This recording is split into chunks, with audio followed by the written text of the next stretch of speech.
బండారు శ్రీనివాసరావు గారు ఈ అంశానికి సంబంధించి కంక్లూజన్ ఇవ్వండి. సో ప్రశాంతంగా ఉంది ఆంధ్రప్రదేశ్, మీరు రాజారెడ్డి రాజ్యాంగం అంటూ వైసీపీ మీద నిందలేశారు. రాజశేఖర రెడ్డి గారు లాంటి గొప్ప వ్యక్తిని ఈ రాష్ట్రానికి ఇచ్చిన వ్యక్తి రాజారెడ్డి గారు. సో ఆయన రాజ్యాంగం అంటూ మీరు తప్పుపట్టారు అన్నారు మోహన్ రెడ్డి గారు. రాజారెడ్డి రాజ్యాంగం అంటే ఇప్పుడున్న ప్రభుత్వంలో ఒక మాస్క్ అడిగినందుకు ఒక దళిత డాక్టర్ని చంపేయటం ఒక ఎంతవరకు ధర్మం? అదే విధంగా ఒక ఎమ్మెల్సీ తూర్పుగోదావరి జిల్లాలో డ్రైవర్ సుబ్రహ్మణ్యాన్ని చంపి తీసుకొచ్చి పార్సల్ చేయటం ఎంతవరకు ధర్మం? అంటే రాజ్యాంగం మీద ఎక్కడ ఉంది చంద్రబాబు నాయుడు గారు ఈస్ట్ గోదావరిలో కొత్తపేటలో డాక్టర్ బాబాసాహెబ్ అంబేద్కర్ గారు రాజ్యాంగ నిర్మాత గారి ఫోటోను అవమానించారని చెప్పి దళిత యువతకులు ప్రశ్నిస్తే వాళ్ళని దేశద్రోహం కేసులు పెట్టి వాళ్ళని ఇంచుమించు నెలల్లో జైల్లో పెడతాం. ఇది రాజ్యాంగమా? డాక్టర్ బాబాసాహెబ్ అంబేద్కర్ గారు రాసిన రాజ్యాంగమా? ఇలా రాజ్యాంగం నడుతుంది దాంట్లో అనుమానం లేదు. ఇంకా 4 రోజుల్లో కంక్లూజన్ అయిపోతుంది, క్లోజ్ అయిపోతుంది వీళ్ళ రాజ్యాంగం. డాక్టర్ బాబాసాహెబ్ అంబేద్కర్ గారి ప్రజాస్వామ్య రాజ్యాంగం రాబోతుంది. మాకు పూర్తి స్థాయిలో మాకు ఈసీ మీద నమ్మకం ఉంది. ముఖేష్ కుమార్ మీనా గారు పూర్తిగా చాలా స్ట్రిక్ట్ గా తీసుకుంటాను కౌంటింగ్ విషయాల్లో. ఎక్కడైనా డివియేషన్ జరిగిందంటే చాలా కఠినంగా నిర్ణయాలు తీసుకోవడం జరుగుతుందని వారు ప్రకటించడం జరిగింది. నమ్మకం ఉంది మాకు, న్యాయం జరుగుతుంది, ప్రజాస్వామ్యం బతికిస్తారు, రేపు మేము అధికారంలోకి రాబోతాం ఎన్డీఏ కూటమని చెప్పి తెలియజేసుకున్నారు సార్. శ్రీనివాసరావు గారు, మీరు ఒక నియోజకవర్గానికి జనసేన నుంచి ఇన్ఛార్జ్ గా ఉన్నారు. సో కౌంటింగ్ రోజు మీరు ఏ విధమైనటువంటి బాధ్యతలు తీసుకోబోతా ఉన్నారు? ఏ విధంగా అలర్ట్ చేయబోతా ఉన్నారు? ఏ విధమైన సందేశాన్ని ఇవ్వబోతా ఉన్నారు? పూర్తి స్థాయిలో మేమంతా ఎలర్ట్ గా ఉన్నాం. ఎంతో సమన్వయంతో మేము అధికారంలోకి రాబోతున్నాం. అంత న్యాయబద్ధంగా జరగాలని కోరుకుంటున్నాం. కానీ సజ్జల రామకృష్ణారెడ్డి గారు చెప్పిన దౌర్జన్యాలు చేద్దాం, రూల్స్ వ్యతిరేకంగా వెళ్దామని ఆలోచన లేదు. మాకు ఈసీ ఏ నిర్ణయాలు ఏ గైడ్ లైన్స్ ఇస్తే గైడ్ లైన్స్ ప్రకారం న్యాయబద్ధంగా జరుగుతుందని నమ్ముతున్నాం సార్. మేము బ్రహ్మనాయుడు గారు అంతా న్యాయం జరుగుతుంది, రేపు రాబోతున్నాం మేము అధికారం. అంటే మీరు ప్రశాంతంగా ఉండమని పిలుపునిస్తారా మీ కౌంటింగ్ ఏజెంట్లకి? తప్పకుండా సార్, అంతే ప్రశాంతంగా న్యాయబద్ధంగా జరిగే విధంగా చూసుకోమని చెప్తున్నాం. అంతేగాని దౌర్జన్యాలు చేయండి, రూల్స్ కి వ్యతిరేకంగా వెళ్ళాలని అయితే మేము ఎక్కడ మా ఏజెంట్లకు కానీ ఎక్కడ నిర్ణయాలు అయితే చెప్పలేదు మేము అలా. రైట్, జగదీష్ గారు కంక్లూజన్ ఇవ్వండి సార్.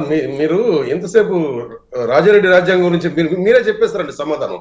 వీళ్ళు అధికారంలో ఉన్నప్పుడు చంద్రబాబే మెయింటైన్ చేస్తాడు వ్యవస్థల్ని, వీళ్ళు అధికారంలో లేనప్పుడు ఆయనే మెయింటైన్ చేస్తాడు. చిన్నది కంక్లూడ్ చేస్తారు, మీరు వద్దన్నా కూడా ఈ విషయం చెప్పాలి. వివేకానంద రెడ్డి హత్య జరిగినప్పుడు చంద్రబాబు సీఎం కాబట్టి ఆయన ఒక్క రోజులో మధ్యస్థం చేయడానికి ఆయన ఫ్యాక్టరిస్ట్ కాదు, ఆయన కూడా సీఎం. తర్వాత మీరు సీఎం అయినారు కదా, ఆ ఎన్నికలప్పుడే కదా జరిగింది. దాన్ని మా చిన్నాన్ని చంపేస్తారని చెప్పి సానుభూతి కూడా మీకు ఉపయోగపడింది కదా. 5 ఏళ్ళు సిబిఐకి పోయింది, ఓకే పోతే పోయింది. సిబిఐ అంటే ఏంటండి? Central government. ఆ సెంట్రల్ గవర్నమెంట్ లో మీరు భాగస్వామి కాకపోయినా మీకు మద్దతు ఇస్తా ఉండేవాళ్ళు. రాజ్యసభలో మీరు వాళ్ళకి మద్దతు ఇచ్చిన వాళ్ళు. మరి అలాంటప్పుడు సిబిఐని అడ్డుకున్నది ఎవరు? సిబిఐ పైన కేసు పెట్టింది ఎవరు?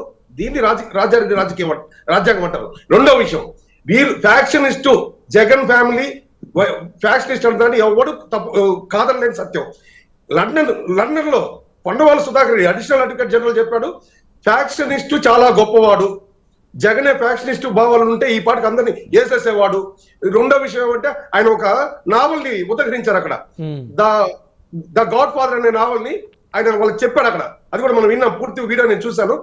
దాంట్లో ద గాడ్ ఫాదర్ నావల్ చదివారా? ఆ విధంగా ఒక ఫ్యాక్షనిస్టు తన మనుషులు తప్పు చేసినా కాపాడుకుంటాడు. కాబట్టి అలాంటి నాయకుడు కావాలి మనకి. ఈ ఈస్ట్ వెస్ట్ గోదావరి ఈ కోస్తా వాళ్ళు వాళ్ళ ఫోన్లో మాట్లాడతారండి, పోలీస్ స్టేషన్కి రారు. మన వాళ్ళైతే పోలీస్ స్టేషన్కి వచ్చి ఎస్ఎం కావాలంటే కొట్టి మన వాళ్ళు తీసుకెళ్లిపోతాడు. ఇంత నిస్సిగ్గుగా చెప్పారు చూడండి. దీన్ని రాజారెడ్డి రాజకీయం అంటారు, ఒకవేళ రాజ్యాంగం అంటారు.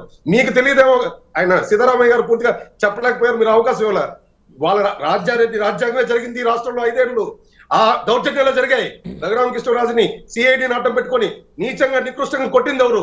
ఇంతమంది దళితులని ఉసురు పోస్తున్నది ఎవరు? ఉద్యోగస్తులు అజిటేషన్ చేయాలని విజయవాడ రాకుండా అతి దారుణంగా నియంత్రించింది ఎవరు?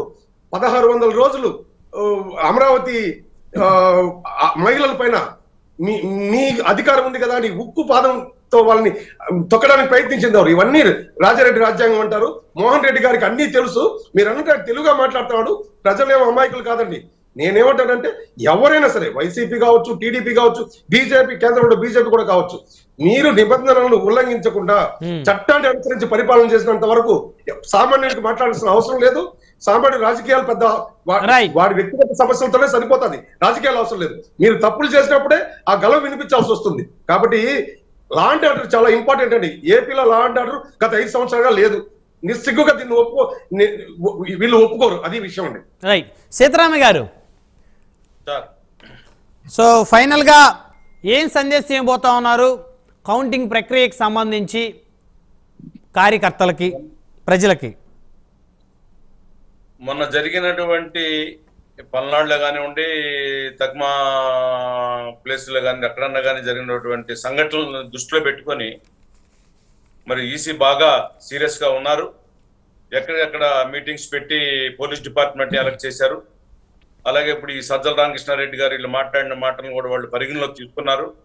గొడవలు జరగడానికి అవకాశాలు ప్రేరేపించబడేటట్టుగా ఉన్నాయి కాబట్టి ఇంకా చాలా జాగ్రత్తలు తీసుకొని కౌంటింగ్ ఏరియాలో గొడవలు జరగకుండా 144 సెక్షన్ 2 పెడతారు. కాబట్టి మన వాళ్ళు టీడీపీ కానివ్వండి, మన జనసేన కానివ్వండి, బీజేపీ కానివ్వండి, అందరూ కూడా వాళ్ళు చాలా మరి అందరూ కూడా ఒక మంచి ఆలోచనతో చెప్తున్నారు. వెళ్ళిన వాళ్ళు ఎక్కడ గొడవలు పడవద్దు, ఏదైనా ఉంటే రూల్స్ ప్రకారం వెళ్ళండి.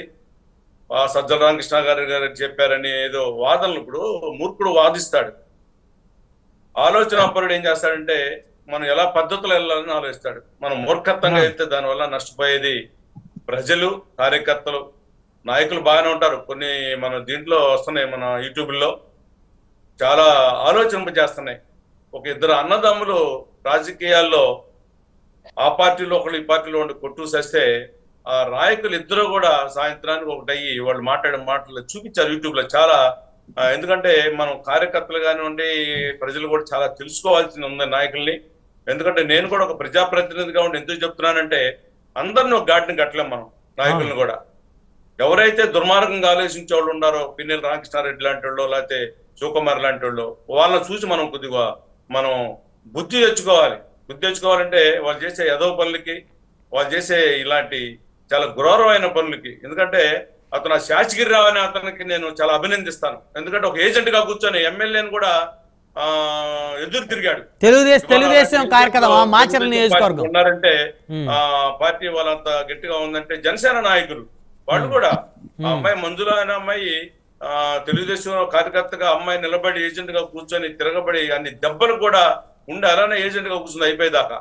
అలాంటి మహిళలు ఉన్నారు. కాబట్టి రేపు కౌంటింగ్ లో కూడా మనం ఎక్కడా కూడా గొడవ పడాల్సిన పని లేదు, క్లియర్ గా మనకు వస్తుంది. కాబట్టి మనం తొందరపడ, రామకృష్ణారెడ్డి గారు చెప్పారు, వాళ్ళు చెప్పారంటే మనం ఎక్కడా కూడా తొందరపడకుండా పోలీసు వారు చాలా అప్రమత్తంగా ఉన్నారు. కాబట్టి మనం వాళ్ళందరూ కూడా అంటే నేను వైఎస్ఆర్ వాళ్ళకు కూడా ఒక సూచనగా చెప్తున్నా, ఎక్కడ కూడా సజ్జల రామకృష్ణారెడ్డి మాటలు మనం తీసుకోకూడదు, వైసీపీ కార్యకర్తలు కూడా.